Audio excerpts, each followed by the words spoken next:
जो कथा भागवत में भगवान के विषय में बताया जाता है। मैंने कहा वे झूठ बोलते हैं। अगर कोई इंसान बीमार होता है तो कहां जाएगा बोलो? राम मंदिर जाओगे या अस्पताल जाओगे?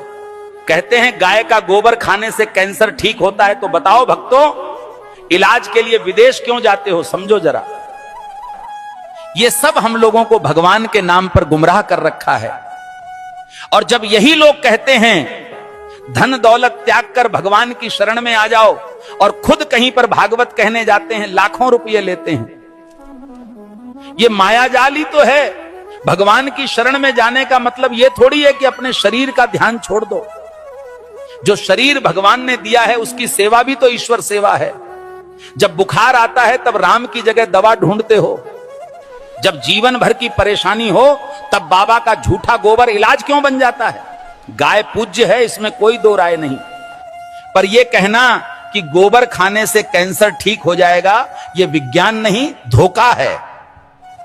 जो कथावाचक कहते हैं धन दौलत छोड़ दो, भगवान की शरण में आ जाओ, वो खुद लाखों के हवाई सफर करते हैं, एसी पंडाल में रुकते हैं और पाटीदारों से लिफाफा लेते हैं। तो त्याग हमें क्यों सिखाते हो?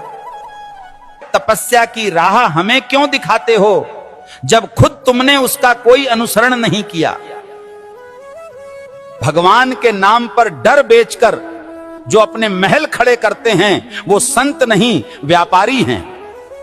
सच्ची भक्ति वो है जो आंखें खोलती है, ना कि आंखें बंद करवाती है। और आखिर में बात सीधी सी है, भगवान अंधविश्वास से नहीं, सच सेवा और विज्ञान से मिलते हैं। सीताराम सीताराम। भविष्य मालिका कहती है जब पाप बढ़ेगा तो समय न्याय करेगा और धर्म की असली परीक्षा शुरू होगी। 2032 से सत्य युग का आरंभ होगा, लेकिन उससे पहले पूरी धरती हिलेगी। प्यारे भक्तों, 2 सूरज दिखेंगे आकाश में, पर उनमें से एक सूरज नहीं, विनाश का दूत होगा। बंगाल की खाड़ी में गिरेगा अग्निपिंड और समंदर उठकर धरती को लील जाएगा। 7 रात तक सूरज नहीं उगेगा, चांद नहीं दिखेगा, बस अंधकार होगा और भय, जिसे तुम प्राकृतिक आपदा कहोगे। तीसरा विश्व युद्ध दस्तक दे चुका है। शब्द नहीं अब शस्त्र बोलेंगे। भारत पर हमला होगा, परंतु धर्म की धरती कभी झुकेगी नहीं, क्योंकि भगवान कल्कि का अवतार होगा। जो शरण में आएगा बच जाएगा, जो अभिमान में रहेगा मिट जाएगा। प्यारे भक्तों, भविष्य मालिका चेतावनी नहीं, ये वक्त की आवाज है। जो सुन लेगा वही कल को देख पाएगा। धर्म अब उपदेश से नहीं बचेगा, धर्म बचेगा तो तुम्हारे कर्म और श्रद्धा से। जो अब भी सो रहे हैं, समय उन्हें जगाएगा नहीं, बल्कि बहा देगा इतिहास की धूल में। अब भी समय है भक्तों, या तो धर्म के साथ खड़े हो जाओ या अधर्म के साथ डूब जाओ।